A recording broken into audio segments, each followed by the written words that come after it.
So ayan mga abyan, nagmix tayo dito ng tubig na nilagyan natin ng mga abyan ng bitrasin para mapunduhan natin itong ating mga bagong chicks mga abyan. So ayan, ilagay natin dito sa ating mga bagong chicks mga abyan. Ayan mga abyan. Ayan. So ayan mga abyan, punduhan natin sila. Painumin natin sila ng tubig na may bitrasin ito mga abyan.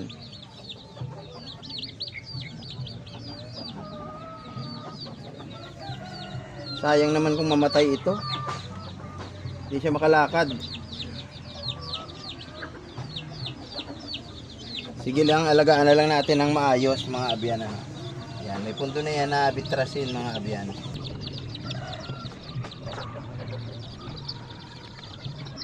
Uy, bakit na ako dyan?